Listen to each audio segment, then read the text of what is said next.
গেছে লাইভে, সমস্যা কি? রেকর্ড কেন হচ্ছে না? হচ্ছে ঠিক।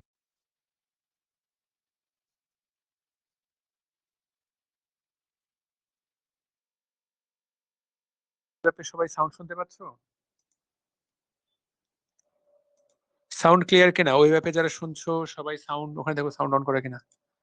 সাউন্ড শোনা যাচ্ছে? ঠিক আছে। Hello hello.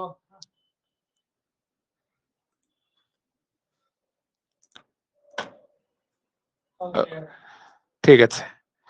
ওই যে আইএসওটা বাড়াই দাও একটু, বইয়ের লেখা দেখা যাচ্ছে কিনা দেখো। ওইটা যেটা তো কমাই দিছি, নাইলে আবার বুঝা যাবে না।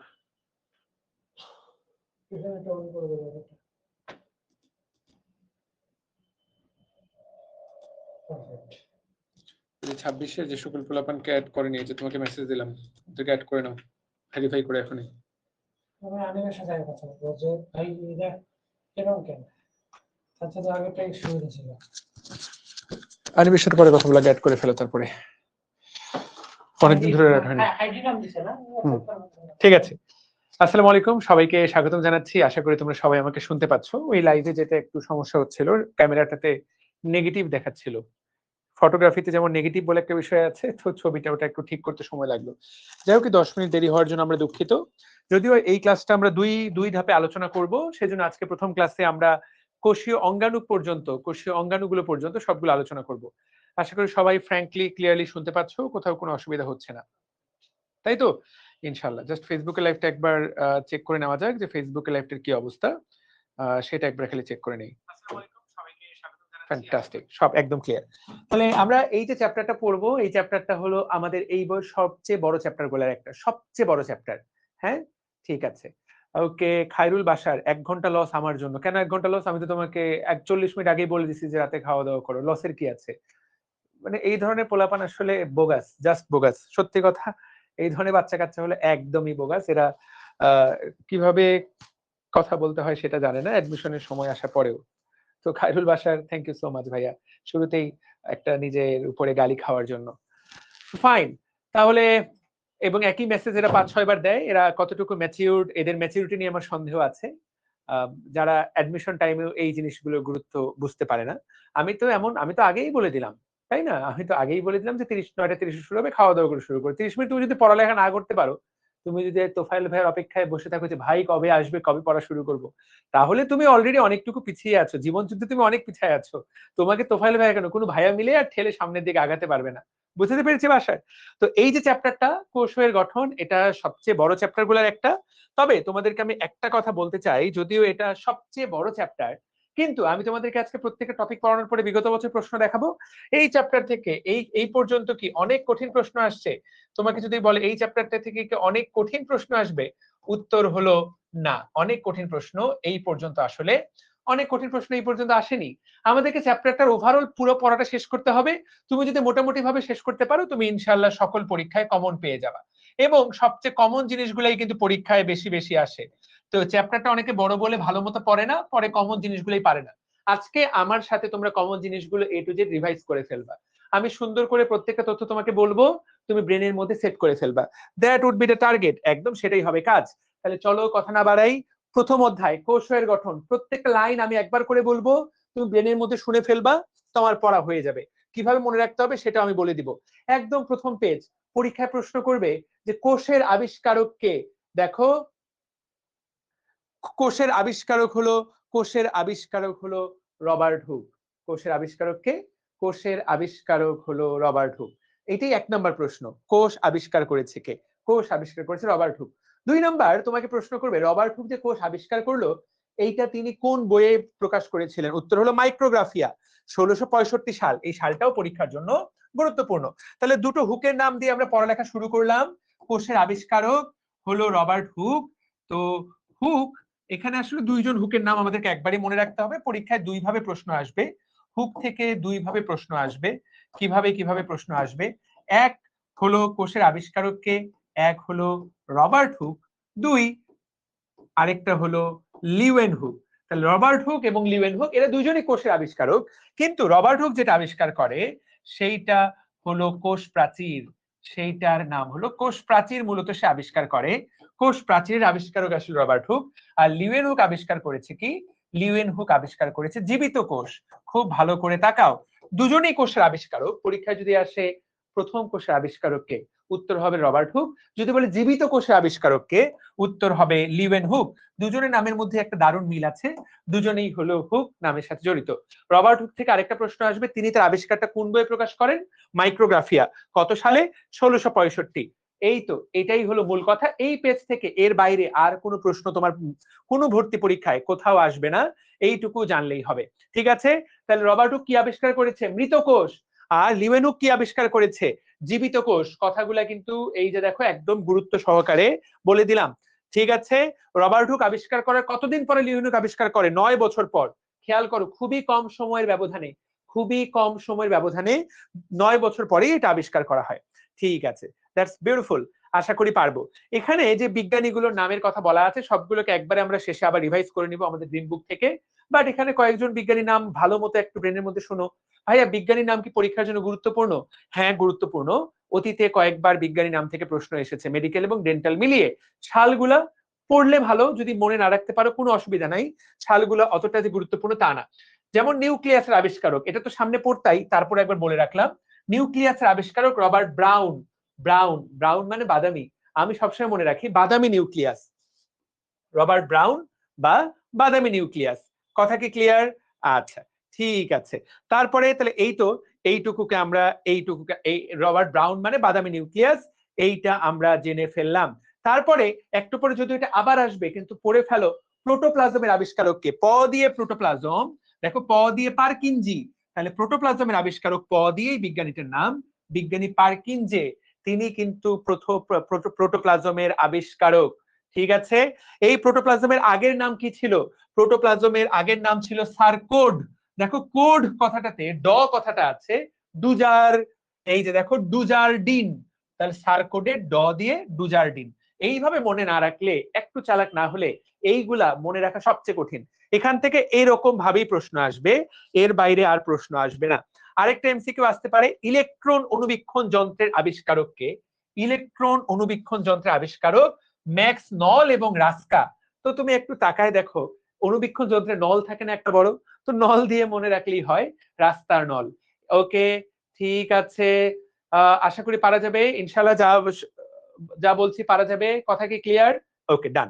তাহলে এই তো, এই কয়েকটা কথা তোমাকে মনে রাখতে হবে। এইবার তুমি এখানে তাকায় দেখো, এই যে কয়েকটা লাইন, এই লাইনটাও তুলে দিতে পারে পরীক্ষায়, এটাও কিন্তু পড়তে হবে। এই লাইনটা সবচেয়ে ইম্পর্টেন্ট গুলোর একটা। কোষ হলো জীবের মৌলিক এবং কার্যগত একক, আমরা সবসময় বলি। এই কথাটা বলেছে বিজ্ঞানী ডি রবার্টিস, তাকে এই কথাটা বলতে হবে। আচ্ছা, 2 নাম্বার, শুধুমাত্র গঠনগত মৌলিক একক, এই কথাটা বলেছে কে? ব্রাকেট, জিন ব্রাকেট। ভালো করে দেখো, যখন শুধুমাত্র গঠনগত বলবে তখন ব্রাকেট, যখন গঠনগত এবং কার্যগত দুইটাই বলবে তখন হলো রবার্টিস। এই লাইনগুলো দেখো, এই ছোট্ট ছোট পার্থক্য গুলোই তোমাকে খেয়াল করতে হবে, ভালো করে খেয়াল করতে হবে। তারপরে জৈবিক ক্রিয়াকলাপের একক, এই কথাটা বলেছে লোই এবং সিকেভিচ, সিকেভিচ। আর হিকম্যান, তিনি বলেছে গঠন এবং কার্যের একক ন্যূনতম জৈবিক একক যা নিজের এই লাইনগুলো থেকে তোমাকে মূল মূল কথাটা খেয়াল করতে হবে। এই যে হিকম্যান, তোমাকে মনে রাখতে হবে ন্যূনতম, ন্যূনতম হেকমত খুঁজে পাওয়া। তাহলে ন্যূনতম কথাটা কে বলেছে? ন্যূনতম কথাটা বলেছে হিকম্যান। এই শব্দটা দিয়ে আমাদেরকে খুঁজে বের করতে হবে। ঠিক আছে? ওকে। তারপরে তুমি এখানে তাকায় দেখো, এই যে লিউই এবং সিকেভিচ, এর একটা স্পেশাল শব্দ, বাকিরা কিন্তু ঝিল্লির কথা কেউ বলেনি, এই অর্ধবেদ্য ঝিল্লির কথা বলেছে। বাকি লাইনগুলো কিন্তু তুমি অলমোস্ট মিল পেয়ে যাবা। তো এইটা ডিরেক্টলি এমসিকিউ তে তুমি যদি পরীক্ষার হলে পাও, অবাক হওয়ার কিছু নাই। অ্যাডমিশন টেস্টে কোনোটাকেই তুমি ছেড়ে দিতে পারবে না। ঠিক আছে? আমি কিন্তু কোনো কমেন্টের দিকেই দেখছি না, ফেসবুকের কমেন্টও ফোকাস করছি না, কারণ অনেকেই যারা ক্লাসটা রেকর্ড করবা তারা যাতে ক্লাসটা ঠান্ডা মাথায় রেকর্ড করতে পারো। দেখো, এটা কিন্তু তোমরা এই চ্যাপ্টারটা সেই ফার্স্ট ইয়ার থেকে পড়ছো, এই চ্যাপ্টারের বয়স তোমাদের সাথে প্রায় 2.5 বছর হয়ে গেল। বা মিনিমাম 2 বছর তো হবেই, অনেকবার করে পড়েছো, কিন্তু এখন এই শব্দগুলাতে গুরুত্ব দিতে হবে। পারা যাবে কি? তারপরে দেখো, এইবার হলো প্রথম কোষের সৃষ্টি। এখান থেকে কি কি ভাবে, এইখান থেকে কি কি এমসিকিউ আসবে দেখো, পরীক্ষা প্রশ্ন করবে আদিকালের বায়ুমণ্ডলে কোন গ্যাস ছিল না, এটাই এমসিকিউ হবে। মুক্ত অক্সিজেন ছিল না, তাহলে ছিল কি কি? মিথেন, অ্যামোনিয়া, হাইড্রোজেন, জলীয় বাষ্প, পানি। খেয়াল করো, অক্সিজেন ছাড়া বাকি সবগুলা ছিল। এইটাই তুমি এমসিকিউ তে পাবা। ঠিক আছে, ওকে। এই সবগুলা গ্যাস মিলে সবার আগে কি তৈরি করে? তুমি উত্তর করবা সবার আগে তৈরি করে অ্যামিনো অ্যাসিড। এই সবগুলো গ্যাস মিলে অ্যামিনো অ্যাসিড তৈরি করে। ডান। এরপরে তোমাকে এমসিকিউ দিবে প্রথম জীবন দেখতে কেমন ছিল? প্রথম জীবন ছিল সরল আরএনএ। এই লাইনটাই এমসিকিউ তে দিয়ে দিবে। প্রথম জীবন কেমন ছিল? সরল আরএনএ। এখান থেকে পরবর্তীতে প্রোটিন তৈরি হয়, এই জন্য এটাকে বলে আরএনএ ওয়ার্ল্ড হাইপোথিসিস। তাহলে প্রথম জীবনটা তৈরি ছিল সরল আরএনএ দ্বারা। That's the line. এগুলা দ্রুততার সাথে পড়ে ফেলতে হবে। তাহলে মূল কথা বলে দিলাম, 3টে এমসিকিউ। সবার আগে তৈরি হয়েছিল অ্যামিনো অ্যাসিড, অ্যামিনো অ্যাসিড থেকে সরল আরএনএ, সরল আরএনএ থেকে প্রোটিন, অক্সিজেন, মুক্ত অক্সিজেন ছিল না। এই যে কথাগুলা, এই কথাগুলো আমাদেরকে শিখে ফেলতে হবে। ঠিক আছে, এখানে যে লাইনটার কথা বলা সেটা আমরা সামনে বারবার পাবো। এখানে বলা হয়েছে মাইটোকন্ড্রিয়া একটা ব্যাকটেরিয়া, বা ব্যাকটেরিয়ার মতো এটা একটা আদি কোষ। এটা আমাদের কোষের মধ্যে ঢুকে এটা আমাদেরকে পাওয়ার দিচ্ছে, আমরা ওকে আশ্রয় দিচ্ছি। একটা এন্ডোসিম্বায়োসিস ঘটছে। এন্ডোসিম্বায়োসিস। পরীক্ষায় তোমার প্রশ্ন করবে কোন অঙ্গাণুটা আমার প্রকৃত কোষের সাথে এন্ডোসিম্বায়োসিসে আছে? তোমার উত্তর হবে মাইটোকন্ড্রিয়া। যদিও প্লাস্টিডের ক্ষেত্রেও একই কথা বলা যায়, প্লাস্টিডের ক্ষেত্রেও একই কথা বলা যায়। এই যে দেখো, প্লাস্টিডের ক্ষেত্রেও, ক্লোরোপ্লাস্টের ক্ষেত্রেও একই কথা। তাহলে এন্ডোসিম্বায়োসিস ঘটে কোন কোন অঙ্গাণুতে? এন্ডোসিম্বায়োসিস ঘটে 2টা অঙ্গাণুতে। একটা হলো মাইটোকন্ড্রিয়া, আর একটা হলো প্লাস্টিড বা ক্লোরোপ্লাস্ট। আমরা কিন্তু একদম যা অ্যাডমিশন জার্নিতে চলে গেছি, আমরা আধা ঘন্টা একটানা পড়ার পরে আমি একটু তোমাদের কিউএনএ সেশন নিব। প্রথম সপ্তাহটা কেমন কাটলো, অ্যাডমিশনের প্রথম সপ্তাহটা তোমাদের কেমন কাটলো? তাহলে কি কি? এন্ডোসিম্বায়োসিস। এন্ডোসিম্বায়োসিস কোথায় ঘটে? এন্ডোসিম্বায়োসিস কোন জায়গায় ঘটে? তুমি উত্তর করবে 2টা জায়গায় ঘটে, মাইটোকন্ড্রিয়া এবং ক্লোরোপ্লাস্ট, এই 2টা জায়গায় ঘটে। ঠিক আছে, কোষের বৈশিষ্ট্য। যাদের অনেক সময় আছে রিডিং দিবা, এখান থেকে প্রশ্ন আসবে না। যাদের অনেকটুকু সময় আছে তারা এটি রিডিং দিবা, ইনশাআল্লাহ এটা থেকে তেমন একটা প্রশ্ন আসবে না। প্যারা খাওয়ার কোনো কারণ নাই, কোনো কারণ নেই। ঠিক আছে, দ্যাটস ফাইন। এগুলো একবার গো থ্রু করলেই উত্তর করতে পারবা। খুব বেশি কিছু আছে ব্যাপারটা তা না। এই জায়গায় 2টা গুরুত্বপূর্ণ শব্দ আছে, পরীক্ষার জন্য খুবই গুরুত্বপূর্ণ, ভালো করে তাকাও। 4টা বিজ্ঞানীর নাম খুবই গুরুত্বপূর্ণ। কোষ বিদ্যার জনক কে? Robert Hooke. শব্দটার নাম কি? কোষ বিদ্যা। আচ্ছা, আধুনিক কোষ বিদ্যার জনক কে? Curl Swanson. শব্দটার দিকে তাকাও, সোয়ানসন। আর যদি বলে কোষ তত্ত্বের জনক কে, তখন হবে ত এর পরে আসবে থ। দেখো, কোষ তত্ত্বের জনক কে? Theodore Schwann. দেখতে পাচ্ছ, কোষ তত্ত্বের জনক থিওডোর সোয়ান, স্লেইডেন এবং ভার্চু। 3জন বিজ্ঞানী, থিওডোর সোয়ান, স্লেইডেন, ভার্চু। এই যে ভালো করে আরেকবার ভালো করে তাকাও, এটা পরীক্ষার হলে 100-এ 100 ভুল হবে। দেখো, কোষ বিদ্যা, বিদ্যা বলে রবার্ট হুক। আধুনিক কোষ বিদ্যা বললে উত্তর হবে সোয়ানসন।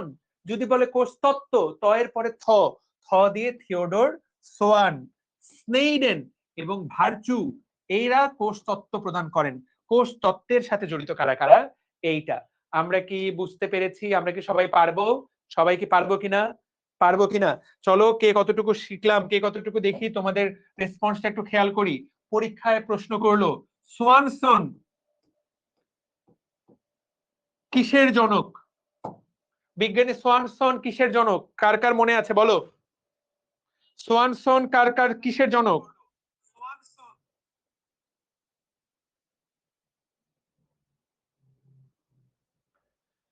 Very good. এখানে এটা কিন্তু খুবই কনফিউজিং। এই 4জন, এখানে 5জন বিজ্ঞানী নাম আছে।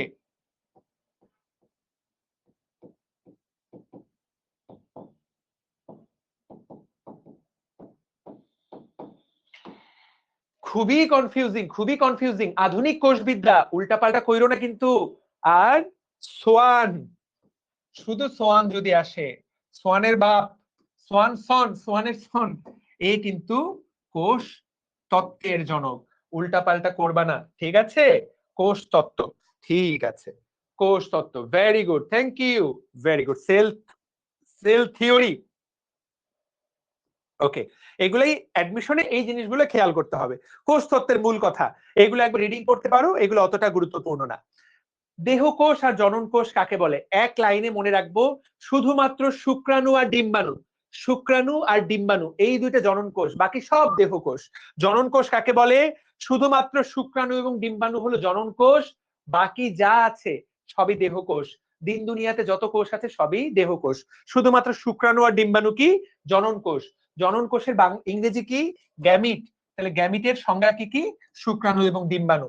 আর শুক্রাণু ডিম্বাণুকে আমরা বলবো হ্যাপ্লয়েড। হ্যাপ্লয়েড মানে একটা একটা করে থাকবে, জোড়া জোড়া করে থাকবে না। যেমন মানুষের শুক্রাণুতে 23টা ক্রোমোজোম থাকে, মানুষের ডিম্বাণুতে 23টা ক্রোমোজোম থাকে, এটাকে বলা হয় হ্যাপ্লয়েড। আচ্ছা খায়রুল, বুঝতে পেরেছি।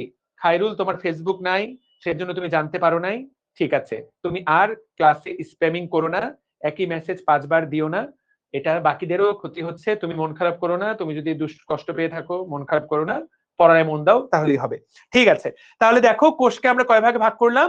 এই তো সকল কোষ, তাহলে সকল কোষ হলো দেহকোষ। দেহকোষ থেকে তুমি শুধু জনন কোষ বাদ দিলেই তুমি সব, তাহলে এই যে সকল কোষ থেকে জনন কোষ বাদ দিলে তুমি দেহকোষ পেয়ে গেলা। তাহলে শুক্রাণু ডিম্বাণু, ওকে, ঠিক আছে। এইবার এখানে তাকায় দেখো,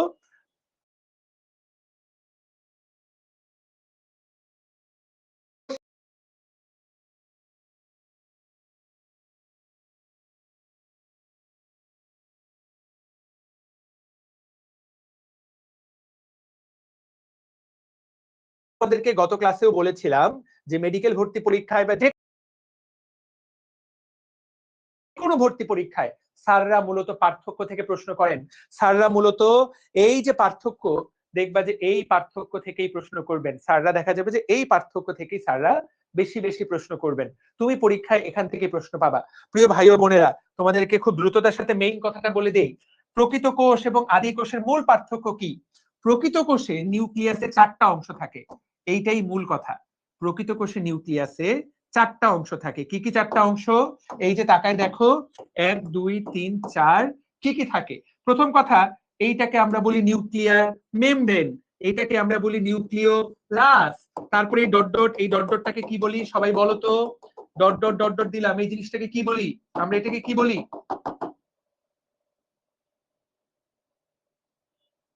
সাইটোপ্লাজম, নিউক্লিওপ্লাজম। আর এই তো, আর এই যে এইটাকে আমরা বলবো ক্রোমাটিন, আমরা এই জিনিসটাকে বলবো ক্রোমাটিন। তাহলে দেখো, একটা প্রকৃত কোষের নিউক্লিয়াসে 4টা জিনিস থাকে। প্রকৃত কোষের নিউক্লিয়াসে কয়টা জিনিস থাকে? প্রকৃত কোষের নিউক্লিয়াসে 4টা জিনিস থাকে। আর একটা আদি কোষের নিউক্লিয়াসে, ধরো এটা একটা প্রকৃত কোষের নিউক্লিয়াস, আর একটা আদি কোষের নিউক্লিয়াসে শুধুমাত্র একটা জিনিস থাকে, সেটার নাম হলো এই ক্রোমাটিন। দেখো, এর থাকে 4টা জিনিস, এর থাকে মাত্র একটা জিনিস, এটা হলো সবচেয়ে বড় পার্থক্য। তাহলে এই যে একটা কোষ, এই কোষের নিউক্লিয়াসে 4টা জিনিস, এখানে একটা কোষ, এর মাত্র একটা জিনিস, এটাই সবচেয়ে গুরুত্বপূর্ণ। ক্রোমাটিন, ক্রোমাটিড না, ক্রোমাটিন, কথাটার নাম হলো ক্রোমাটিন, উল্টাপাল্টা করা যাবে না, কথাটার নাম হলো ক্রোমাটিন। ক্রোমাটিন সামনে আরো পড়াবো, ক্রোমাটিন কাকে বলে, ক্রোমাটিড কাকে বলে, মেইন কথাগুলোই পরীক্ষায় আসবে। ক্রোমাটিন, এটাকে আমরা বলবো ক্রোমাটিন, ওকে, ঠিক আছে, ওকে। আটকে গেল নাকি কথা কথা ক্লাসটা একটু? ফাইন। সো আমি একটু আগে 26-এ ক্লাস দিলাম, তখন কোনো ইস্যুই হয় নাই, এখনো ইস্যু হওয়ার কথা না, ওকে, সব ক্লিয়ার। তাহলে দেখো মূল পার্থক্য, দেখো আদি কোষের নিউক্লিয়াসটা কি? অগঠিত, এটাতে কোনো কিছুই থাকে না, শুধুমাত্র ক্রোমাটিন থাকে। দেখো, শুধুমাত্র ক্রোমাটিন থাকে। যেহেতু কোনো কিছু থাকে না, এই জন্য এটাকে নিউক্লিয়াস বলবা না, তুমি এটাকে বলবা নিউক্লিয়াসের মতো, তুমি এটাকে বলবা নিউক্লিয়য়েড, তুমি এই জিনিসটাকে বলবা নিউক্লিয়য়েড, তুমি এই জিনিসটাকে বলবা হলো নিউক্লিয়য়েড। তাহলে খুব ভালো করে তাকাও, তোমাকে যদি কেউ বলে যে আদি কোষে নিউক্লিয়াস থাকে না, কথাটা কি সত্যি নাকি মিথ্যা? কথাটা এক অর্থে সত্যি। আদি কোষে নিউক্লিয়াস থাকে না, নিউক্লিয়াসের বদলে কি থাকে? নিউক্লিয়য়েড। এই লাইনটা সত্যি। দুইটা লাইনই সত্যি। আদি কোষে নিউক্লিয়াস থাকে না, এটাও সত্যি। আদি কোষে সুগঠিত নিউক্লিয়াস থাকে না, এটাও সত্যি। আদি কোষে অগঠিত নিউক্লিয়াস থাকে, যেটার নাম নিউক্লিয়য়েড, এটাও সত্যি। আসলে কথাগুলো সবগুলোই কাছাকাছি। প্রকৃত কোষে সব থাকে, যেটা আমি পড়াই দিলাম। আচ্ছা, ওকে। আমাদের ডিএনএটা কি সুতার মতো? মানে আমাদের ডিএনএটা তো ডিএনএ এর মতোই, কিন্তু ডিএনএটা ওভারঅল, এই যে দেখো, ডিএনএটা সুতার মতো। অনেকগুলো ডিএনএ হিস্টোন প্রোটিনের সাথে মিলিত থাকে। হিস্টোন প্রোটিন আমাদের কোষে কি থাকে? Histone protein. ব্যাকটেরিয়ার কোষে, ব্যাকটেরিয়ার ডিএনএটা বৃত্তাকার, কোনো হিস্টোন প্রোটিন থাকে না। এই জন্য এটাকে সত্যিকারের ক্রোমোজোম বলা যায় না। এই লাইনগুলো থেকেই পরীক্ষায় প্রশ্ন আসবে, ভালো করে তাকাও। বৃত্তাকার, কোনো হিস্টোন প্রোটিন নাই, খুবই গুরুত্বপূর্ণ। আমরা সবাই জানি যে একটা আদি কোষে শুধুমাত্র এক ধরনের অঙ্গাণু থাকে, তার নাম রাইবোজোম। আর আমাদের দিন দুনিয়ার যত অঙ্গাণু আছে সবগুলা দিয়ে আল্লাহ পাক আমাদেরকে সাজায় দিছে। আমাদের রাইবোজোম তো থাকে, বাকি সবগুলো অঙ্গাণু থাকে। আবার আমাদের রাইবোজোমটা 80s, ও রাইবোজোমটা 70s। ওর কিন্তু কোনো কিছুই নাই, সাইটোস্কেলেটন নাই, কোনো অঙ্গাণু নাই, হ্যান নাই, ত্যান নাই, কোনো কিচ্ছু নাই। ঠিক আছে, ও একদমই শূন্য, ও একদমই ফকির। ওর আরএনএ পলিমারেজ এক প্রকার, আমাদের আরএনএ পলিমারেজ 3 প্রকার। ওর জিনের গঠনে কোনো ইন্ট্রন নাই, আমাদের ইন্ট্রন আছে। তুমি বলবা ভাই ইন্ট্রন কি? সামনে যদি কেউ না জেনে থাকো পড়াই দিব। আদি কোষের কোষ বিভাজন জাস্ট 2 ভাগ হয়ে যাবে, জাস্ট 2 ভাগ, অ্যামাইটোসিস প্রক্রিয়া। আমাদের কোষ বিভাজন মাইটোসিস, মায়োসিস, 2 রকম প্রক্রিয়া। প্রকৃত কোষে মাইটোসিস এবং মায়োসিস 2 রকম প্রক্রিয়া হয়। আদি কোষে যেহেতু মাইটোকন্ড্রিয়া নাই, সেজন্য অবাধ শ্বসন হয়। আমাদের যেহেতু মাইটোকন্ড্রিয়া আছে, আমাদের সবাধ শ্বসন হয়। আর 2টা লাইন খেয়াল করো, ও 2টা জায়গায় আমাদের চেয়ে একটু আগায় আছে, ভালো করে দেখো। এক, ট্রান্সক্রিপশনের পর ট্রান্সলেশন, প্রোটিন তৈরি, ডিএনএ থেকে আরএনএ তৈরি হওয়ার পর ট্রান্সলেশন সাথে সাথে শুরু হয়, কিন্তু আমাদেরটা একটু দেরি করে শুরু হয়। সেটা আমরা যখন ট্রান্সলেশন পড়বো সেখানে কারণটা জানবো। আপাতত জানো যে ও আমাদের থেকে 2টা জিনিস আগায় আছে। এক, ও দেরি করে না, ট্রান্সলেশন করতে দেরি করে না। 2, ওর একটা এক্সট্রা জিনিস থাকে যেটা আমাদের নাই, সেটা আলাদা কালার দিয়ে দাগানো, অপেরন থাকে। ভালো করে তাকাও, পরীক্ষায় প্রশ্ন করবে নিচের কোন জিনিসটা আদি কোষে বিদ্যমান কিন্তু প্রকৃত কোষে বিদ্যমান থাকে না? একমাত্র অপেরন। অপেরন হলো সামথিং ডিফারেন্ট, যেটা ওদের থাকে কিন্তু আমাদের থাকে না। আমাদের থাকে না। অপেরন কি তাসনিম? তোমরা কি 26 ব্যাচ বা 27 ব্যাচ নাকি যারা অপেরন কি প্রশ্ন করছো? অপেরন কি? এই কোর্স, এই চ্যাপ্টারে আমরা আলোচনা করব, যখনকার আলোচনা আমরা সেইখানে করব, পেঁয়াজ খাইতে চাইবো না। আদি কোষ থেকে তুমি দেখো, তুমি যদি বিগত বছর প্রশ্ন দেখো, প্রশ্ন ভাইয়া এই টপিক থেকে, এই আদি কোষ আর প্রকৃত কোষ থেকেই তোমার জীবনে একবার না একবার কোনো না কোনো প্রশ্ন এখান থেকেই আসা উচিত। এইখান থেকেই আসা উচিত, কোনো না কোনো প্রশ্ন এখান থেকেই আসবে। তাকায় দেখো তো, যদিও এইটা ডিরেক্টলি এই প্রশ্নটা না, তারপরও যদিও এইটা ডিরেক্টলি এই প্রশ্নটা না, বাট এখান থেকেই তো প্রশ্ন আসা উচিত। এই তো চলে আসছে, ডেন্টাল ভর্তি পরীক্ষা 23-24। আমি মাত্র বললাম পড়া অনেক জটিল পড়ে লাভ নাই, আমার কথা শুনলে তোমরা ফুল কমন পাবে। 1 নম্বর প্রশ্ন উত্তর দাও, 1 নম্বর প্রশ্ন উত্তর দাও।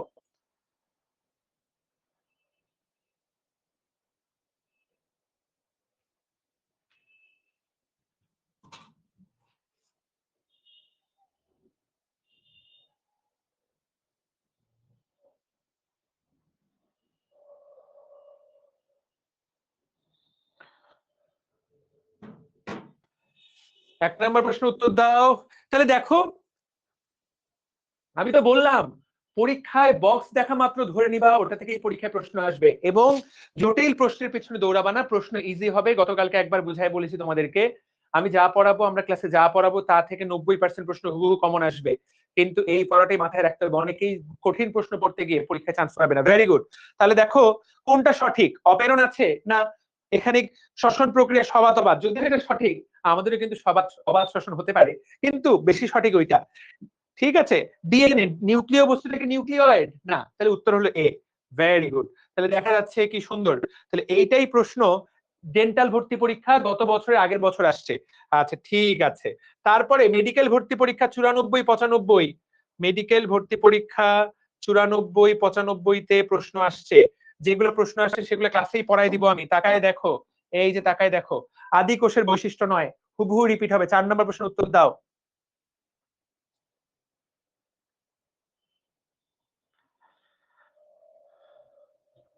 ব্রাইটনেস কিছু সময় বেশি থাকবে, যখন এটা বের করবো বাকি সময় ব্রাইটনেস কম। ব্রাইটনেস ঠিকই আছে, ওই বইতে ব্রাইটনেস ঠিকই আছে, এর চেয়ে বেশি করলে কালো, বেশি কালো হয়ে যাবে সবকিছু। তাহলে দেখলা সত্য কথা কি, এইটাই প্রশ্ন আসবে। পারলাম, সবাই পারলাম, কোনো কঠিন, খুব বেশি কঠিন? ওই অপারেশনটা ভালো করে খেয়াল করলে, আদি কোষের বৈশিষ্ট্য নয়, সুনির্দিষ্ট নিউক্লিয়াস নাই, ট্রু। এর ক্রোমোজোম আদি ক্রোমোজোম, ট্রু। মাইটোসিস প্রক্রিয়া বিভাজন হয়, এটাই ফলস। ক্লোরোপ্লাস্ট থাকে না, এটাও ট্রু। তাহলে উত্তর হবে গ। এই যে দেখো উত্তর হলো গ। তাহলে এত সহজ প্রশ্ন, এটা তো মেডিকেল ভর্তি পরীক্ষার প্রশ্ন। তোমরা ভাবো, আমরা অনেকে ভাবি যে পরীক্ষায় নিশ্চয়ই অনেক কঠিন প্রশ্ন আসবে।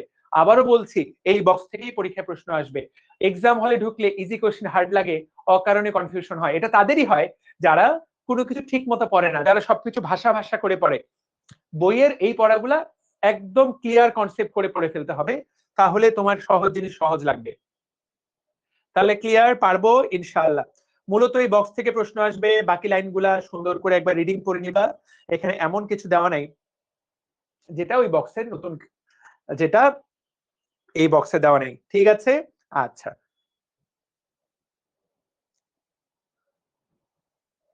ওকে। তো ফাইন, বুঝছি, একদম সিম্পল, একদম সিম্পল পড়া। গ্রেট গ্রেট, সবাই দেখতে পাচ্ছি ফেসবুকে, রাহাত, নুসাইবা, সবাই ঠিকঠাক উত্তর দাও। ক্লাসের পড়া আমি ক্লাসেই সবগুলো প্রশ্ন প্র্যাকটিস করাই দিব, দেখবে তুমি কমন পেয়ে গেছো। এবার গঠন অনুসারে উদ্ভিদ কোষ এবং প্রাণী কোষ, উদ্ভিদ কোষ এবং প্রাণী কোষ একদম আলাদা। একটা লাইন দিয়ে তুমি পার্থক্য করতে চাও, তুমি একটা লাইন দিয়ে পার্থক্য করতে চাও, তুমি দেখা মাত্র পার্থক্য করবা উদ্ভিদ কোষ এবং প্রাণী কোষকে। ধরো এইটা একটা, এইটা একটা উদ্ভিদ কোষ, এইটা একটা প্রাণী কোষ। এই যে নিউক্লিয়াস আঁকলাম, নিউক্লিয়াস আঁকলাম, মাইটোকন্ড্রিয়া আঁকলাম, মাইটোকন্ড্রিয়া আঁকলাম। ভেতরে কোনো কিছু না দেখেই তুমি পার্থক্য করতে চাও, জাস্ট পার্থক্য করা যাবে। উদ্ভিদ কোষের বাইরে একটা এক্সট্রা প্রাচীর থাকে, যেটা প্রাণী কোষে থাকে না। এটা কিন্তু এইচএসসি পরীক্ষা শেষ, তারপর অনেকেই জানে না। এই জিনিসের নাম কোষ প্রাচীর। প্রিয় ভাই ও বোনেরা, মনে রাখতে হবে, কোষ প্রাচীর থাকে উদ্ভিদ কোষে, প্রাণী কোষে থাকে না। কোষ প্রাচীর কি শুধু উদ্ভিদ কোষে থাকে? আরো অনেক জায়গায় থাকে। সত্য কথা হলো, আসলে বেশিরভাগ জিনিসপত্রেরই কোষ প্রাচীর থাকে। উদ্ভিদের কোষ প্রাচীর থাকে, শৈবালের কোষ প্রাচীর থাকে, কারণ শৈবাল তো দিন শেষে আসলে উদ্ভিদেরই। ছত্রাকের কোষ প্রাচীর থাকে, এমনকি ব্যাকটেরিয়া, ওই শালা বেটারও কোষ প্রাচীর থাকে। মানে কোষ প্রাচীর একমাত্র নায়িকার, কোষ প্রাচীর শুধু থাকে না, না থাকার মধ্যে হলো শুধুমাত্র প্রাণী কোষ। দুনিয়ার কোনো প্রাণীরই কোষ প্রাচীর নাই, বাকি দেখো সবারই কোষ প্রাচীর আছে। বাস্তবতা হলো কোষ প্রাচীর থাকে এরকমের সংখ্যাই কিন্তু বেশি। কথাটা বুঝো, কথাটা কি বুঝতে পেরেছি? ওকে, সুন্দর। মাঝে মাঝে ছোট আকারে থাকে কি কোষ প্রাচীর, এই বেটা। আচ্ছা, তাহলে পারলাম। ওকে, তাহলে মূল পার্থক্য কি? 1 নম্বর পার্থক্য কি? প্রাণী কোষে কোষ প্রাচীর থাকে না, উদ্ভিদ কোষে কোষ প্রাচীর থাকে। ওকে, এটাই হলো 1 নম্বর কথা। দুইটা আরেকটা গুরুত্বপূর্ণ পার্থক্য, উদ্ভিদ কোষ নিজের খাবার নিজে বানাতে পারে, কারণ তাদের ক্লোরোপ্লাস্ট বা প্লাস্টিক থাকে। প্রাণী কোষে প্লাস্টিক থাকে না, নিজের খাবার নিজে বানাতে পারে না। উদ্ভিদ কোষ যে জাতীয় খাবার বানায়, এই জাতীয় উদ্ভিদ কোষ যে জাতীয় খাবার বানায়, সে খাবারটাকে সে সঞ্চয় করে। ও কি সঞ্চয় করে? স্টার্চ। তাহলে উদ্ভিদ কোষের সঞ্চিত খাদ্যের নাম কি? স্টার্চ বা শ্বেতসার, শ্বেতসার বা স্টার্চ। প্রাণী কোষের সঞ্চিত খাদ্যের নাম কি? গ্লাইকোজেন। খুবই গুরুত্বপূর্ণ। মানুষ, পেশি এবং লিভার, যকৃত এবং পেশিতে আমরা আমাদের গ্লাইকোজেন সঞ্চয় করি। যকৃত এবং পেশি, আমরা আমাদের গ্লাইকোজেন কোথায় কোথায় সঞ্চয় করি? 2 জায়গায়, মাংস এবং যকৃতে আমরা গ্লাইকোজেন সঞ্চয় করি। এছাড়া চর্বি সঞ্চয় করি পেটের মধ্যে, দেখো না, একটু খেলেই পেটটা ফুলে যায়। তাহলে চর্বি এবং গ্লাইকোজেন আমরা সঞ্চয় করি। খুবই গুরুত্বপূর্ণ কথা, মূল এইটাই কিন্তু মূল কথা, ঠিক আছে? এবং তুমি বিগত বছরের প্রশ্ন দেখো, এই টপিক থেকেই মনে একটা প্রশ্ন দেখলাম, দারুণ প্রশ্ন, একদম নরমাল এই প্রশ্নগুলাই আসছে। এই যে ছোট ছোট পড়া, একদমই ছোট ছোট পড়া থেকে ডিরেক্টলি প্রশ্ন আসে, ঠিক আছে? আচ্ছা, তো সামনে আরেকটু পড়ানোর পরে তারপর প্র্যাকটিস করাই, আরেকটু প্র্যাকটিস করাই। তারপরে দেখো উদ্ভিদ কোষে, ভালো করে দেখো, উদ্ভিদ কোষে সাধারণত সেন্ট্রোজোম থাকে না। শব্দের দিকে তাকাও, সেন্ট্রিওল। উদ্ভিদ কোষে সেন্ট্রিওল থাকে না। প্রাণী কোষে কি থাকে? প্রাণী কোষে সেন্ট্রিওল থাকে। এটা একটা গুরুত্বপূর্ণ পার্থক্য। কি কি পার্থক্য? উদ্ভিদ কোষে কোষপ্রাচীর থাকে কিন্তু সেন্ট্রিওল থাকে না। প্রাণী কোষে কোষপ্রাচীর থাকে না কিন্তু সেন্ট্রিওল থাকে। সঞ্চিত খাদ্য কি সেইটা বলে দিলাম।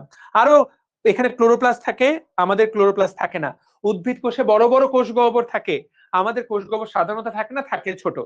এই প্রশ্নটা জাস্ট গত বছর আসছে। তুমি একটু তাকায় দেখো তো উত্তর করতে পারো কিনা। 1 নাম্বার প্রশ্ন উত্তর দাও। 23-24, তোমরা তো 24-25 সালে পরীক্ষার্থী। গত বছর এই লাইন থেকে প্রশ্ন আসছে। প্রশ্নটা কি খুবই কঠিন? কোনটা সঠিক? খুবই কি কঠিন? তোমরা আমাকে বলো তো। কোনো ব্যাপার? তাহলে প্রাণী কোষ বিষয়ে কোনটা সঠিক? এই যে কোষে সেন্ট্রোজোম থাকে, দেখতে পাচ্ছ? যে বুঝে বুঝে পড়বে, এটা তার জন্য কি খুব কঠিন ভাই? খুবই সিম্পল। বইয়ের লাইন থেকেই প্রশ্নটা আসছে 23-24। আমরা যখন 55টা চ্যাপ্টার শেষ করব দেখবা যে হুবহু যা পড়ানো হয়েছে তাই থেকেই আসবে। আগামী বছর, এবছর হয়তো বা এই লাইনটা থেকে আসলো, পরের বার পরের পেজটা থেকে আসবে, কিন্তু এগুলা থেকেই আসবে। ঠিক আছে? ওকে, ঠিক আছে। এটাতে যারা কনফিউজড হবা তারা নিজেকে প্রশ্ন করো, কেন কনফিউজড হলা। আমি এটা নতুন করে কথা বলবো না। আচ্ছা, এইবার এখানে একটা নতুন টপিকের কথা বলা আছে, যে টপিকটার নাম হলো স্টেম কোষ। তোমরা দেখবা আমি 2টা ক্লাসে পুরো চ্যাপ্টারটা কভার করে দিব। এটাই অ্যাডমিশনের ক্লাস। 27 ব্যাচে এই ক্লাসটা, এই চ্যাপ্টারটা আমি নিচ্ছি। সেকেন্ড টাইমার ব্যাচে তোমরা জানো এই চ্যাপ্টারটা আমি কতক্ষণে পড়াইছি? গেস করো তো। সেকেন্ড টাইমারে অনেকেই তোমরা আমাদের সাথে আছো। ওরা তো এই চ্যাপ্টার আরো একবার পড়ছে, ওদেরকে আমি পুরো চ্যাপ্টার 1.5 ঘন্টায় পড়াইছি। ফার্স্ট টাইমারে এই পুরো চ্যাপ্টার 1.5 ঘন্টায় পড়াইছি। ফার্স্ট টাইমারে এই পুরো চ্যাপ্টার আমরা 4 ঘন্টায় পড়বো। বুঝাতে কি পারলাম? কিন্তু যারা এই যে এইচএসসি 27, তাদেরকে এই চ্যাপ্টারের উপর 30 ঘন্টা ক্লাস দেওয়া হচ্ছে, কারণ তারা প্রথম। তোমরা এই জিনিস অনেকবার পড়েছো, সেজন্য কিন্তু মূল মূল কথাগুলো খালি এখন খেয়াল করায় দেওয়া হচ্ছে। প্রত্যেকটা কথা তো আর এখন পড়ায় দেওয়ার সময় আমাদের হাতে নাই। ঠিক যেমন স্টেম কোষ। স্টেম কোষ হলো এমন একটা কোষ, তুমি একটু খেয়াল করো তো, তুমি যখন মায়ের পেটে ছিলা, দেখো তুমি একটু তোমার জন্মের সময়টার কথা চিন্তা করো। তোমার বাবার শুক্রাণু আর তোমার মায়ের ডিম্বাণু যখন মিলিত হলো, তার ফলেই তো তুমি তৈরি হলা। এইটাই তো তুমি, জাইগোট। খেয়াল করো, সেই একটা মাত্র কোষ আজকে এই যে তুমি একটা রক্ত মাংসের মানুষ, তোমার নিজস্ব চিন্তা চেতনা আছে, নিজস্ব বুদ্ধি আছে। খেয়াল করো, একটা মাত্র কোষ থেকে কত শ রকমের কোষ তোমার শরীরে তৈরি হয়েছে। 200 রকমের কোষ আমাদের শরীরে আছে, মতান্তরে 400 রকমের কোষ আমাদের শরীরে আছে। এক একটা কোষ এক এক রকমের। কিন্তু শুরুতে কয়টা মাত্র কোষ ছিল? শুরুতে মাত্র একটা কোষ ছিল। খেয়াল করেছো? কি দারুণ ব্যাপার। এই একটা কোষের কি অপরিসীম ক্ষমতা। সে ওখান থেকে হৃৎপিণ্ড তৈরি করলো, সে সেই তৈরি করলো মস্তিষ্ক, সে রক্ত তৈরি করলো, সে মাংস তৈরি করলো, সে হাড্ডি তৈরি করলো। চিন্তা করতে পারো একটা কোষ কত রকম ভাবে ডিফারেন্সিয়েটেড হলো। এই কোষটাকে বলা হয়, এই এই ধরনের কোষ যারা একটা কোষ সবকিছুতে রূপান্তরিত হতে পারে, এই ধরনের কোষকে বলা হয় স্টেম সেল, স্টেম কোষ। এই কোষগুলার এই ক্ষমতাটাকে বলে টটিপোটেন্সি বা প্লুরিপোটেন্সি। একটা কোষ থেকে বিভিন্ন কোষে রূপান্তরিত হওয়ার ক্ষমতা। এই কথাটাই এই জায়গায় বলা আছে। তুমি এটা সুন্দর করে রিডিং পড়ে ফেলো, রিডিং পড়লেই বুঝতে পারবে প্রতিটা কথা। তাহলে একটা কোষ থেকে এতগুলা কোষ রূপান্তরিত হওয়ার ক্ষমতা, এইটাই বলা হয়েছে। ভাইয়া আমার এখানে প্রশ্ন আসবে কি, তোমার যেটা প্রশ্ন আসবে যে কোন কোন শরীরের কোন কোন অঙ্গে স্টেম কোষ কম পরিমাণে থাকে, এবং কোন কোন অঙ্গ পুনরায় আর সাধারণত তৈরি হয় না, যেইগুলা নষ্ট হলে খেলা শেষ। ব্রেন স্ট্রোক, স্ট্রোক করলে ব্রেনে নতুন করে স্টেম কোষ তৈরি হবে না। হার্ট অ্যাটাক আর কিডনি, এই 3টা জায়গা নষ্ট হয়ে গেলে মোটামুটি খেলা শেষ। তাকায় দেখো, ব্রেন, কিডনি আর হার্ট, এই জন্য ডাক্তার, এই ডাক্তারগুলা ডিমান্ড অনেক বেশি। একবার কিডনি রোগে আক্রান্ত হলে মোটামুটি খেলা শেষ, হার্টের রোগে আক্রান্ত হলে খেলা শেষ। খেলা শেষ বলতে তুমি আর পুরোপুরি কখনোই সুস্থ হবে না। কিন্তু বাকি যেগুলো অঙ্গ, তাকায় দেখো, বোন ম্যারো, স্কিন, লিভার, এগুলাতে কিছু স্টেম কোষ থাকে। এগুলাকে হয়তোবা ভবিষ্যতে পুনরায় নতুন করে জন্ম দেওয়া সম্ভব। বুঝাতে পেরেছি? হাইড্রার ইন্টারস্টিশিয়াল কোষ এক ধরনের স্টেম কোষ, ওই ক্ষমতাটা একই রকম। তাহলে দেখো এই সেলগুলা খুব কমই রিপেয়ার হবে, এইটাই কিন্তু এমসিকিউতে দিবে যে কে খুব কম রিপেয়ার করবে। গুড, আচ্ছা ঠিক আছে। এরপরে তোমাকে পরীক্ষায় প্রশ্ন করবে কোষ মাপার জন্য আমরা কোন একক ব্যবহার করি। অপশনে হয় মাইক্রোমিটার থাকবে, না হলে ন্যানোমিটার থাকবে, যেটা থাকবে সেটা দাগাবা, দুইটা কখনোই একসাথে থাকবে না। যদি থাকে তাহলে ফি সাবিলিল্লাহ কোনটা দাগাবো আমি নিজেও জানি না, কারণ ডাবল অ্যান্সার হবে তখন। এরপর তোমাকে প্রশ্ন করবে যে আলোক অনুবীক্ষণ যন্ত্র দিয়ে দেখা যায় কতটুকু লেভেল পর্যন্ত, 1 মাইক্রোমিটার পর্যন্ত। তাকায় দেখো আলোক অনুবীক্ষণ যন্ত্র, আলোক অনুবীক্ষণ যন্ত্র কোনটা, যেটা তুমি তোমার কলেজে ল্যাবরেটরিতে দেখেছো, ওটার নামে আলোক অনুবীক্ষণ যন্ত্র। মাইক্রোমিটার লেভেল পর্যন্ত দেখা যায়। তুমি যদি ন্যানোমিটার দেখতে চাও, ন্যানোমিটার দেখতে চাইলে তোমার ইলেকট্রন অনুবীক্ষণ যন্ত্র লাগবে। আর তুমি যদি, বুঝাতে পারলাম, ন্যানোমিটার বা অ্যামস্ট্রং দেখতে চাও তাহলে তোমার ইলেকট্রন অনুবীক্ষণ যন্ত্র লাগবে। পরীক্ষা প্রশ্নটা এইভাবে করবে, ন্যানোমিটার দেখতে চাইলে কি লাগবে, কোন যন্ত্র লাগবে, এই তো। কথা ক্লিয়ার? ওকে।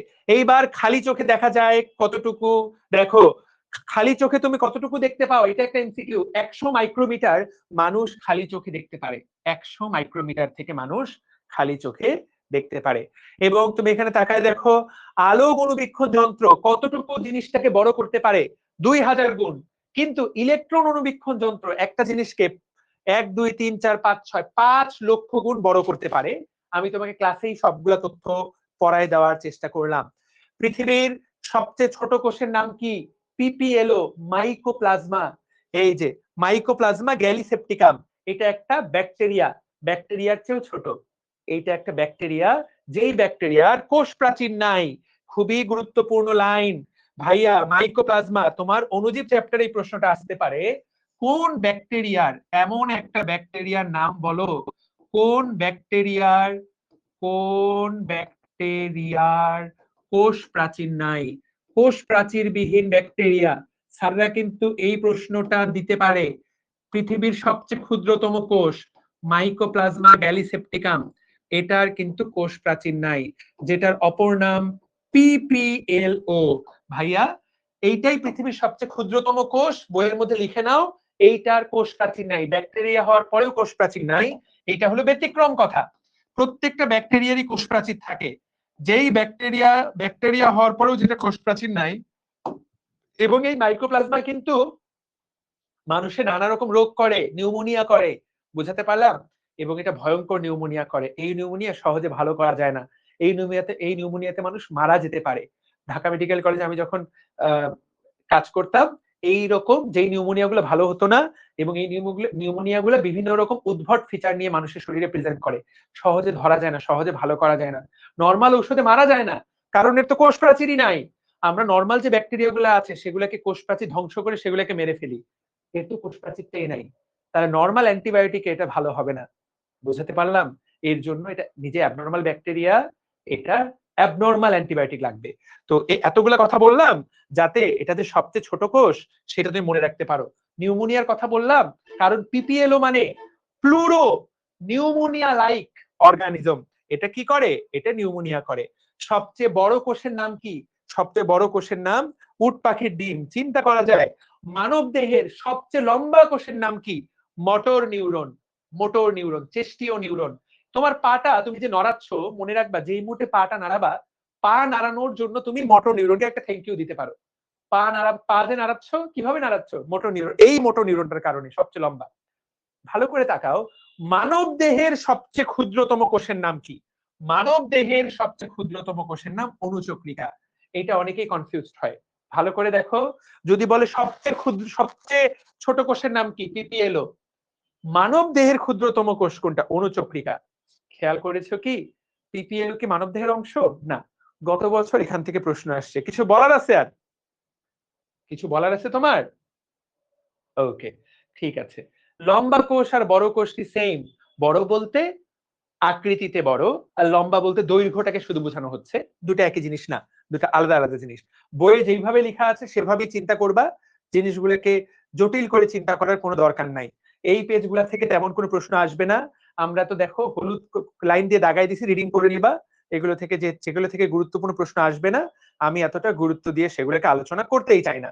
এই বক্স থেকে অনেকগুলো প্রশ্ন আসবে, আমি তোমাকে ফ্র্যাঙ্কলি বলে দেই। দেখো, কোষের সকল সজীব বস্তুকে একসাথে বলে প্রোটোপ্লাজম, এই লাইন থেকে প্রশ্ন করবে। এরপর এই লাইনটা এত গুরুত্বপূর্ণ, আমার এটা আজীবন মনে থাকবে, কারণ আমার মেডিকেল অ্যাডমিশন টেস্টের প্রথম প্রশ্নই ছিল এইটা। চিন্তা করতে পারো, এত দারুণ একটা প্রশ্ন। ভালো করে তাকাও, প্রোটোপ্লাজমকে 3 ভাগে ভাগ করা হয়। দেখো, বাইরের দিকে কোষ ঝিল্লি, তারপর সাইটোপ্লাজম, তারপর নিউক্লিয়াস। এইটা আমি জানি আজকের ক্লাসেও অনেকেই প্রথমবারের মতো শুনবে।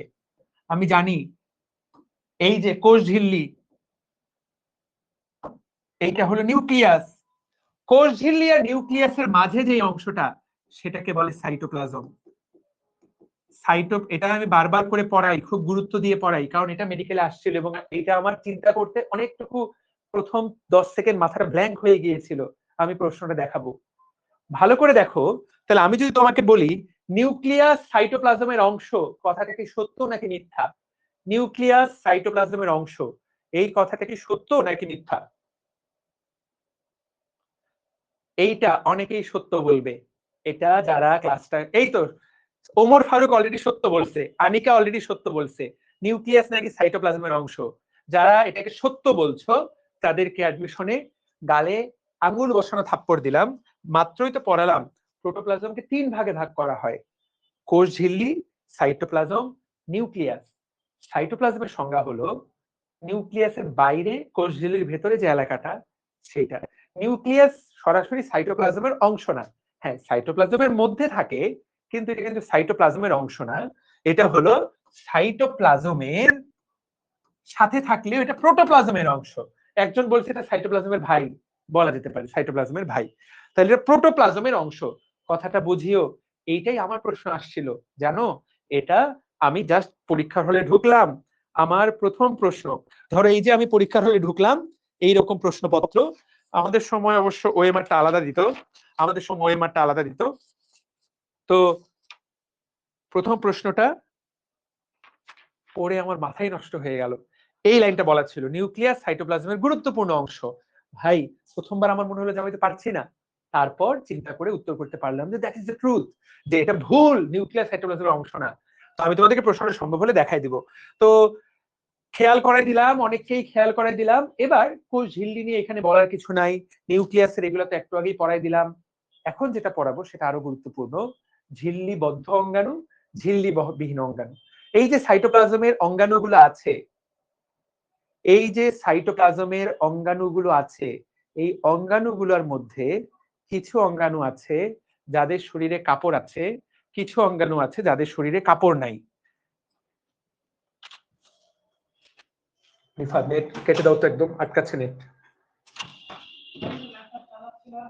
কেটে দাও তো। হ্যাঁ, ওকে, ঠিক আছে, পারা যাবে। ওকে, তো কিছু আছে যারা কাপড় পরে, কিছু আছে যারা কাপড় পরে না। তো যারা কাপড় পরে, যারা কাপড় পরে না, আমরা বইয়ের মধ্যে তো দিয়েও রেখেছি, যে বই থেকেও দেখাই দিতে পারি, কিন্তু বই ছাড়াও দেখাই দিতে পারি যে কারা কিভাবে কাপড় পরে, কারা কিভাবে কাপড় পরে না, সেটা দেখাই দিতে পারি। আচ্ছা, দেখাই দিচ্ছি, দ্রুততার সাথে দেখাই দেই। আচ্ছা, লিখে দেই। অবশ্যই লিখতে গেলে একটু বেশি সময় লাগবে, লেখা ছাড়া একটু কম সময় লাগবে। একটু বন্ধ করো, মাঝে মাঝে কেন যেন আটকে যাচ্ছে। ঠিক আছে, এই যে দেখো, তো এইটা দিয়ে মনে রাখতে পারো যে কারা ঝিল্লিবিহীন অঙ্গাণু। তো মনে রাখবা, যারা প্লেয়ার তারা মাঠে অনেক সময় খালি গায়ে খেলা করে, তো মামাই সেরা প্লেয়ার বা প্রথম মামাই সেরা, তুমি যেটা দিয়ে মনে রাখতে পারো মামাই সেরা প্লেয়ার। দেখো তো, মাইক্রোটিউবিউল, মাইক্রোফিলামেন্ট, ইন্টারমিডিয়েট ফিলামেন্ট, এই তিনটাকে একসাথে বলা হয় কোষীয় কঙ্কাল। সেরা, সেন্ট্রিওল এবং রাইবোজোম, প্লেয়ার মানে প্রোটিওজোম, প্রচন্ড প্রচন্ড প্রচন্ড ইম্পর্টেন্ট। তাহলে মামাই সেরা প্লেয়ার, মামাই সেরা প্লেয়ার।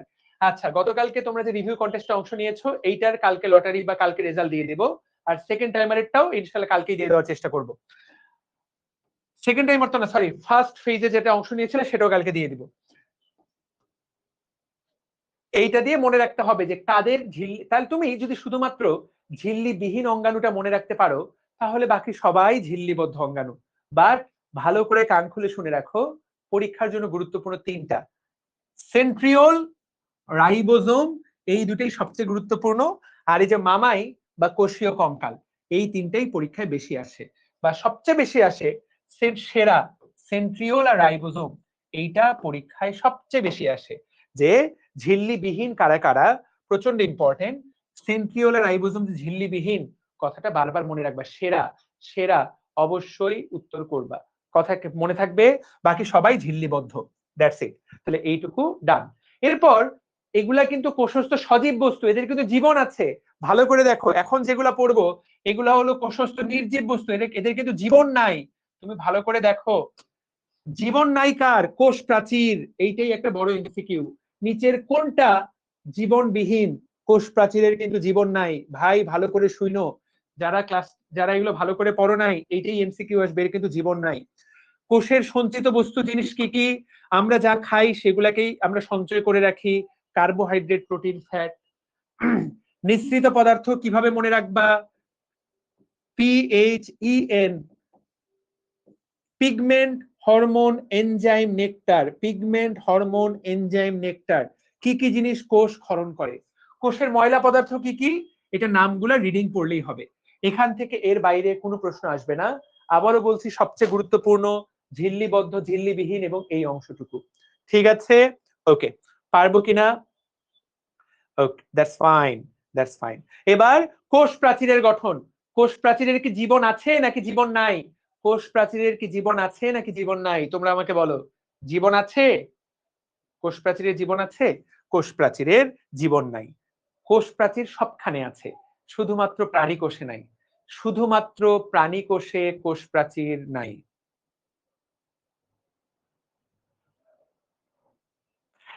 নেট কি ইস্যু হচ্ছে কিনা কোনো? আমি তো দেখতে পাচ্ছি হালকা একটু ল্যাগ করছে। এক সেকেন্ড দাঁড়াও, ওদেরকে কল দিয়ে বলো তো, ওই যে যাতে নেট স্পিড বাড়ায় দেয়। ওদেরকে কল দাও, কল দিয়ে বলো যে এমবিপিএস বাড়াই দিতে, তো এটা শিফট করে দিতে বলো। বলো বলো, এখনই বলো। ঠিক আছে, ওকে। তো কোষ প্রাচীর, হ্যাঁ ঠিক আছে।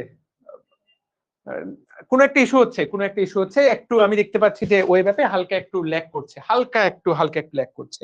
ওকে, তাহলে কোষ প্রাচীরে কিন্তু জীবন নাই। আগেই বললাম যে সবার কোষ প্রাচীর আছে, শুধুমাত্র প্রাণী কোষ ছাড়া বাকি সবগুলো কোষের আছে। দেখো, উদ্ভিদ কোষের আছে, ব্যাকটেরিয়ার আছে, ছত্রাকের আছে, শুধু প্রাণী কোষের নাই।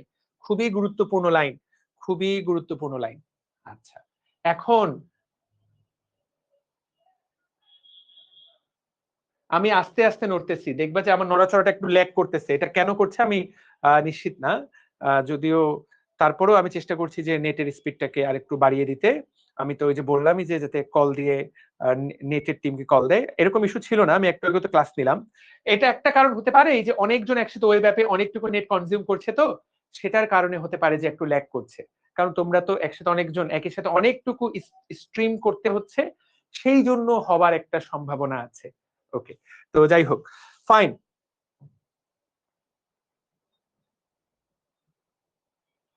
কয়েকটা কথা পরীক্ষার জন্য খুবই গুরুত্বপূর্ণ, ওই কথাগুলা আমি তোমাকে খেয়াল করাই দিব।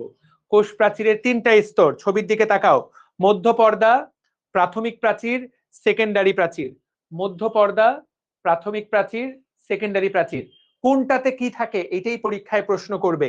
কোনটাতে কি থাকে তাকায় দেখো। মধ্য পর্দা, একটা করে কথা খেয়াল করতে হবে।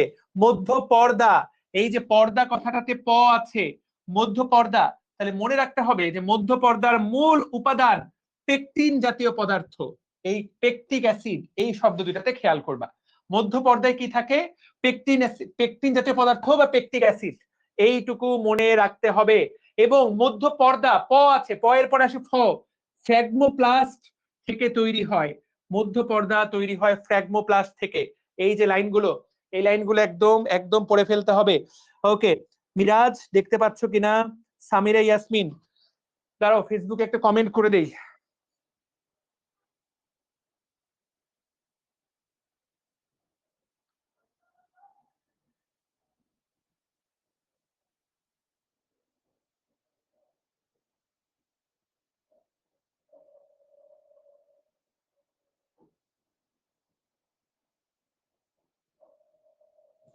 ওকে, ঠিক আছে,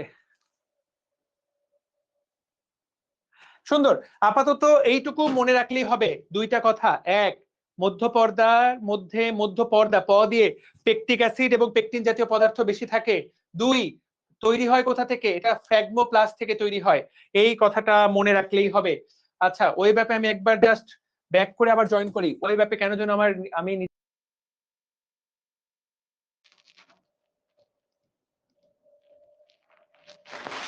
ওকে, ঠিক আছে, দ্যাটস ফাইন। এবং মধ্যপর্দা সর্বপ্রথম তৈরি হয়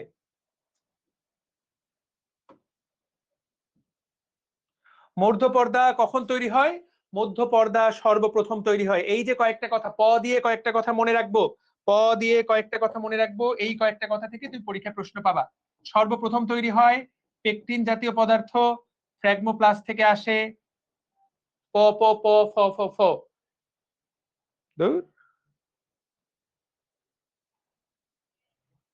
দাঁড়াও, 1 মিনিট ব্রেক দিলাম।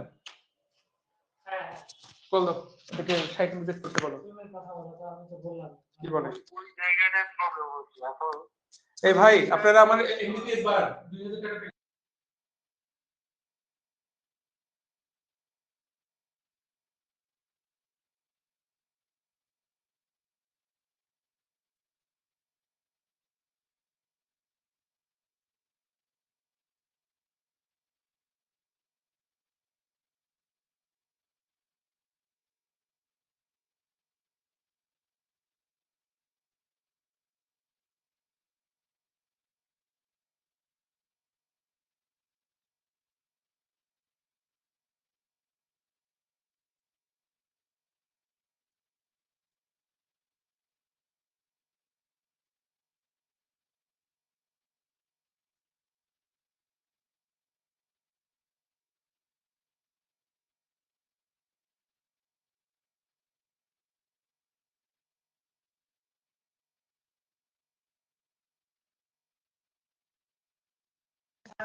ওকে।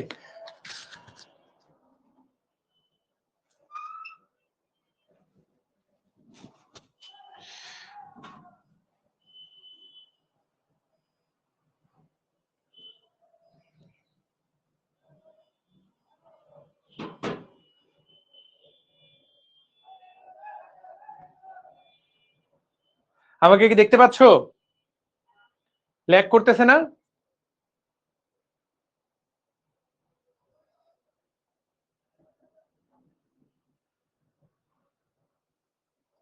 সবই তো ঠিক ছিল।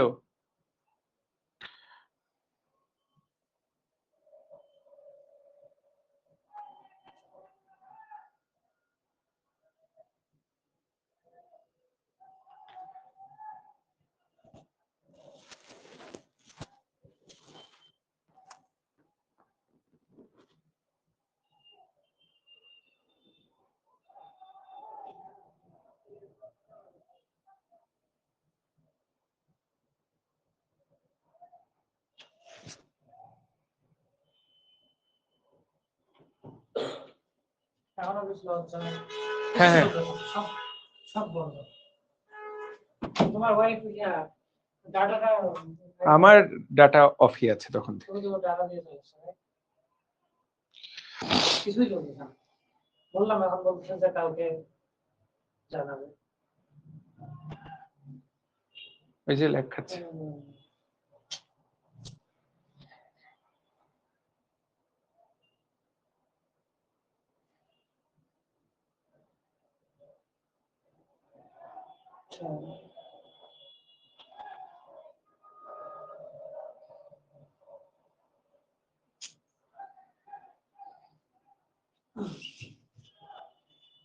ফেসবুকে লেখা থাকে, হ্যাঁ, সব জায়গায়। সব জায়গায়।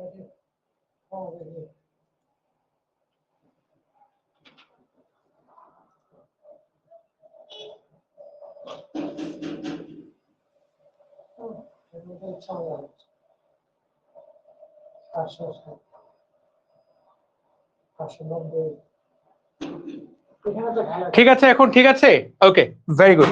ওকে, তো ফেসবুকে দেখো, ফেসবুকে চলতেছে কিনা। কোনো কারণে নেট কমে গেছে আর কি। আমার মনে হয় যে এখন ঠিক আছে। দেখো তো একটু ফেসবুকে তাকায় দেখো তো ফেসবুকে কি অবস্থা, ফেসবুকে জানাও তো। হ্যাঁ, কোনো কারণে হয়তো নেট স্লো হয়ে গিয়েছিল, আমি নিজেই দেখতে পাচ্ছিলাম যে ল্যাগ হয়ে গেছে। নিতে পারলে খুব ভালো হয়।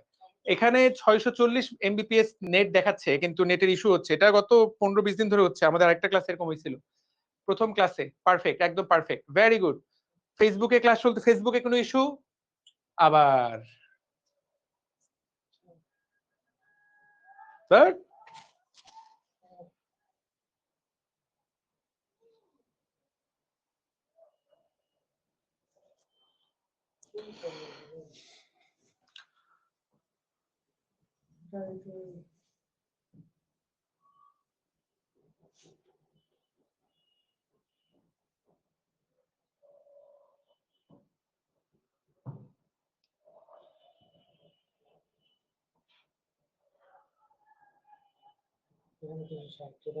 দেখাই যায় না কিছু।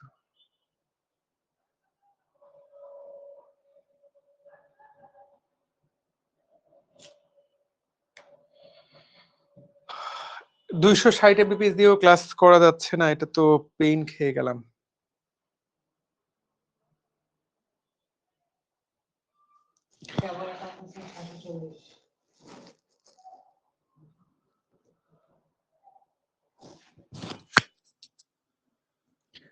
আচ্ছা, ফেসবুকে সাউন্ড চলে। আচ্ছা, আমরা আসলে আচ্ছা ঠিক আছে। এখন তোমরা কি ওইভাবে শুনতে পাচ্ছ? এত শুনতে পাচ্ছ? আচ্ছা ফাইন, বুঝতে পারছি। কি কিছু চলতেছে না?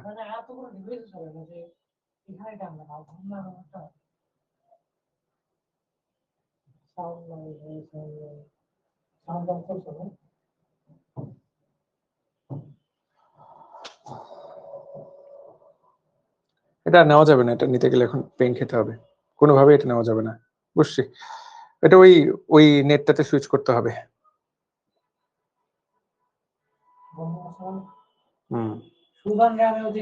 বন্ধ করে নি, বন্ধ করে নি। আচ্ছা দেখো, আরে স্টার্লিং না, আমি তো গত 2-3 বছর অ্যাডমিশন এই নেট দিয়ে নিলাম। হঠাৎ করে ওদের কোনো একটা ইস্যু হচ্ছে, যেটা ওরা এসে সলভ করে দেওয়ার চেষ্টা করলো। আচ্ছা ফাইন, আমরা এই চ্যাপ্টারটা পড়া শুরু করেছি। এই চ্যাপ্টার তো পরীক্ষা নেক্সট দিন না, এই চ্যাপ্টারের নেক্সট ক্লাস হলো এই যে এই দিন। দেখো, আমি এই দিন এই চ্যাপ্টার শেষ করব, চিন্তা করার নো চিন্তা, ডু ফুর্তি। তো এই যে এই দিন রবিবার, একটু তাকায় দেখো, রবিবার এই চ্যাপ্টার রবিবার কোষের গঠন।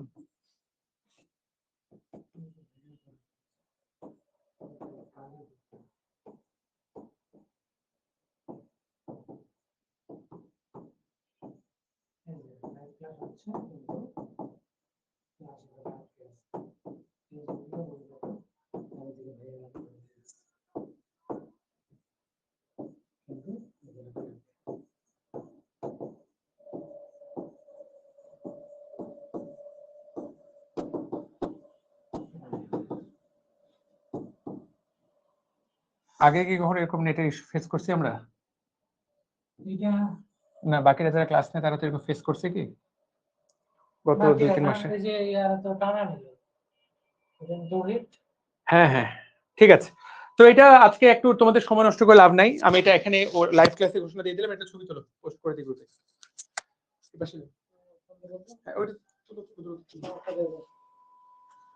হ্যাঁ ভাই, হ্যাঁ ভাই, ক্লাসটা শেষ করে কথা বলি।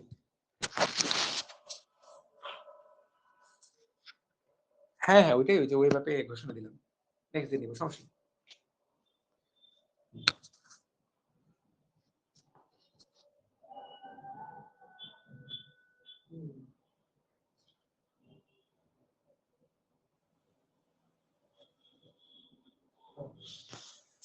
ওকে ঠিক আছে, এটা ঠিক হবে না, নেটটা আজকে এটা বোঝাই যাচ্ছে। এটা ওই দিন আরেকদিন ঝামেলা করছে, সলভ হয় নাই।